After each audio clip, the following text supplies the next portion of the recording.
Hello दोस्तों, स्वागत है आप सभी का इस बार डिपार्टमेंट ऑफ लॉ में। डिपार्टमेंट ऑफ लॉ की ये पूरी तस्वीर है आप जो आप यहाँ देख रहे हैं, एमजेपीआर यूनिवर्सिटी की है, जहाँ से आप एलएलएम करने वाले हैं। फ़िलहाल तो यहाँ पर एलएलबी की सुविधा उपलब्ध नहीं है, सिर्फ एलएलएम ही अवेलेबल है, लेकिन सुनने में यह आ रहा है कि निकट भविष्य में एलएलबी भी यहाँ पर लाई जा सकती है।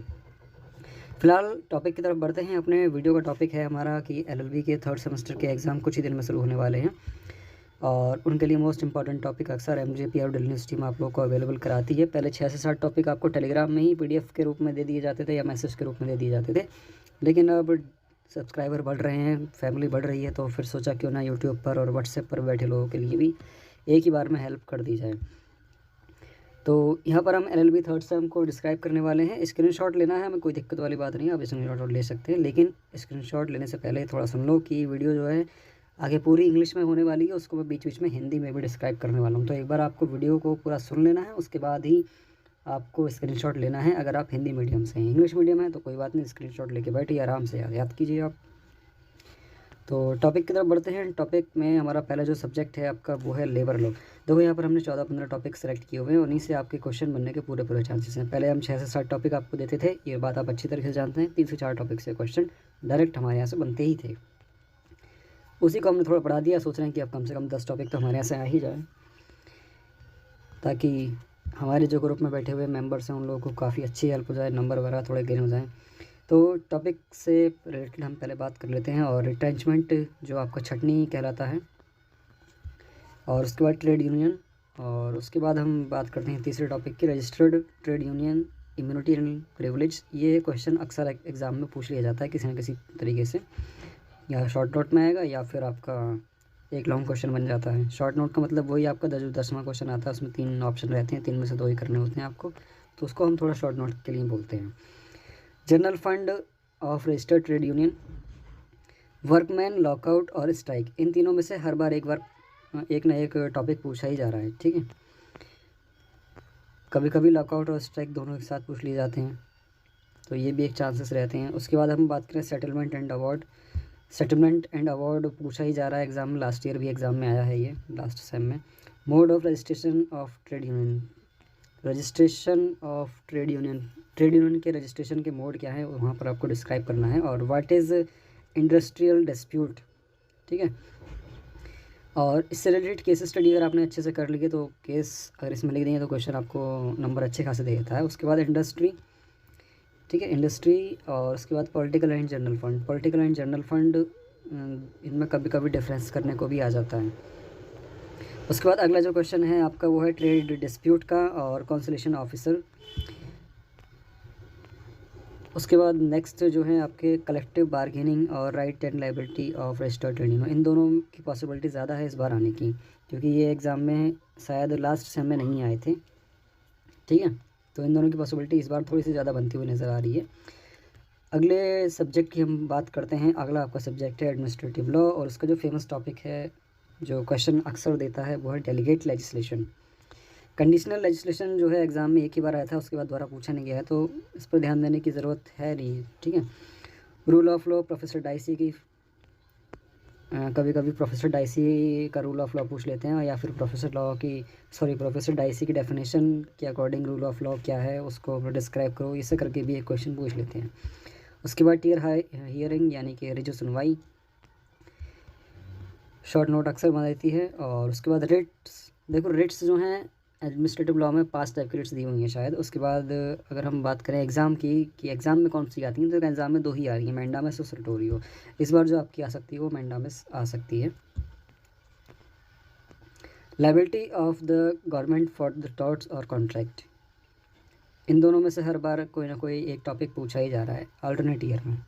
Judicial control of delegate legislation. अगला है आपका पब्लिक कॉर्पोरेशन, फिर डॉक्ट्राइन ऑफ प्रोमिसरी एस्टॉपल, ठीक है। ये तीनों जो हैं अच्छे टॉपिक है, इनको अगर आपने याद कर लिया तो इनसे शॉर्ट नोट्स के क्वेश्चन भी अगर आप करना चाहें तो इजीली सॉल्व हो जाते हैं। और पब्लिक कॉर्पोरेशन तो आप लोगों को पता ही होगा, ठीक है, ये बार बार शॉर्ट नोट में आ ही रहा है। रीजन डिसीजन और judicial review, separation of power. Reason decision, judicial review यानी कि आपकी न्यायिक समीक्षा, और सेपरेशन ऑफ पावर, शक्ति का पृथक्करण, ये एग्ज़ाम में मोस्ट पूछा जा रहा है बार बार, ठीक है, सेपरेशन ऑफ पावर। तो इसको आपको ठीक से देख लेना है। Nature, definition and scope, reason for growth of administrative law, ये जो 4-5 टॉपिक हैं ये पेपर सेट करने वाले के मतलब फेमस टॉपिक बने हुए हैं। हर बार इनसे 2 से 3 क्वेश्चन आ ही रहे हैं एग्ज़ाम में, ठीक है। कभी शॉर्ट नोट में भी आ रहा है, कभी लॉन्ग क्वेश्चन में भी दे रहा है ये वाला क्वेश्चन। उसके बाद रूल अगेंस्ट बायस, जो आपका नेचुरल जस्टिस से है। नेचुरल जस्टिस की एक और है मैक्सिम, वो है ऑडी ऑल्टम पार्टम वाली, तो दोनों को अच्छे से कर लेना है, दोनों एग्ज़ाम में आती ही आती हैं।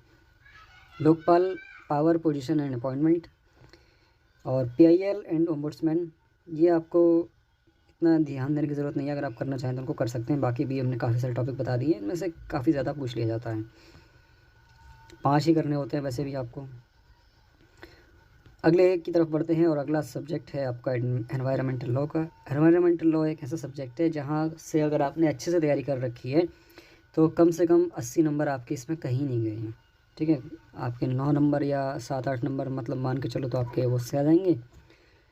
आप जो भी सबमिट करेंगे वो 10 नंबर का असाइनमेंट प्रैक्टिकल जो भी, और उसके बाद जो बाकी नंबर आते हैं रिमेनिंग 90 में से, वो इसमें से आ जाते हैं, अच्छे नंबर मिल जाते हैं इसमें। मतलब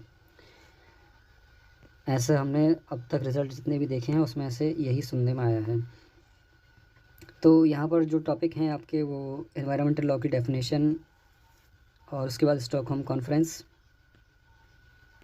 एक सेकंड यहाँ पर फिर से कर लेते हैं, स्टॉकहोम कॉन्फ्रेंस, फिर environmental protection and improvement relating provision under environment protection act 1986। वैसे इतना हिंदी में बोलने की ज़रूरत मुझे लग नहीं रहा कि है, क्योंकि इंग्लिश भी मैंने मतलब वर्ड्स में लिख दिए हैं, इन मीनिंग तो इतना बन ही जाएगा आप लोगों का, ठीक है। Role of PIL in protection of environment, ठीक है, एनवीओ यानी environment. Right to live in clean environment, ये भी एक बार क्वेश्चन आया हुआ है।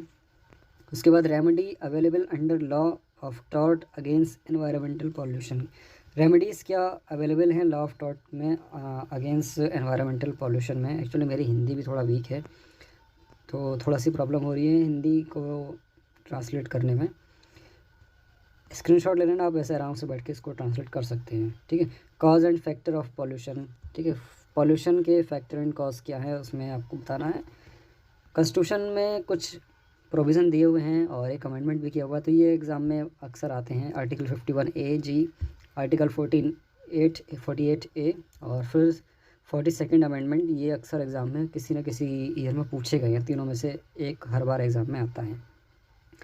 फिर आती है आपकी पब्लिक ट्रस्ट डॉक्ट्राइन और हज़ार्डियस सब्सटेंस, एनजीटी के पावर एंड फंक्शन,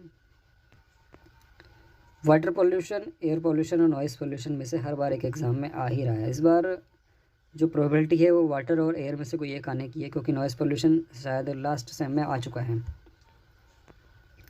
सीपीसीबी के पावर एंड फंक्शन, ठीक है, सेंट्रल पोल्यूशन कंट्रोल बोर्ड, और importance of clean environment, judicial activism contribution.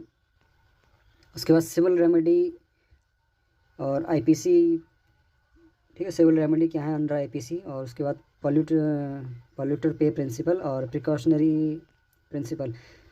ये जो थ्योरी है जो आपका लास्ट सेम का पेपर था उसमें ये दूसरी बार पूछी गई थी, ठीक है। तो पॉसिबिलिटीज़ है कि इस बार भी एग्ज़ाम में ये आ सकती हैं। अगला सब्जेक्ट की तरफ हम बढ़ते हैं। अगला सब्जेक्ट आपका है public international law. Public international law में पब्लिक इंटरनेशनल लॉ को कभी कभी डिस्क्राइब करने के लिए आ जाता है, या फिर कभी कभी क्रिटिकल एग्जामाइन करने के लिए भी ये आ जाता है। उसके बाद relation between international law and municipal law, ये फेमस क्वेश्चन इस टाइम बना हुआ है, बार बार एग्जाम में पूछा जा रहा है। अगला टॉपिक है हमारा source of international law. International law के सोर्स क्या हैं, स्रोत जिसको हिंदी में बोलते हैं शायद। Theory of recognition, legal effect, withdrawal. Theory of recognition जो आपकी स्टेट रिकॉग्निशन है कि मतलब स्टेट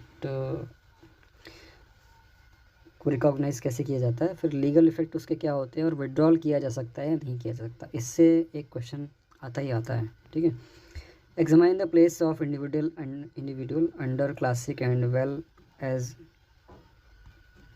मॉडर्न लॉ, यहाँ से एक क्वेश्चन एग्ज़ाम में आया था। एक्स्ट्राडिशन मोस्ट फेमस टॉपिक है ये एग्ज़ाम में अक्सर पूछा जा रहा है। फिर कोएर्सिव मीन एंड सेटलमेंट और जुडिशियल, इन तीनों में से कोई सा एक आपको, sorry, coercive mean of settlement and judicial, इन दो में से आपको कोई सा एक टॉपिक करके चलना है, ठीक है। एक्स्ट्रा टेरिटोरियल जुरिस्डिक्शन और एसाइलम, इंटरवेंशन और पॉलिटिकल ऑफेंस, ये अक्सर शॉर्ट नोट में आ रहे हैं। और एक्स्ट्रा टेरिटोरियल जुरिस्डिक्शन तो एक बार आपका लॉन्ग में भी आ चुका है, तो इसमें से आपको कर लेना है, ठीक है।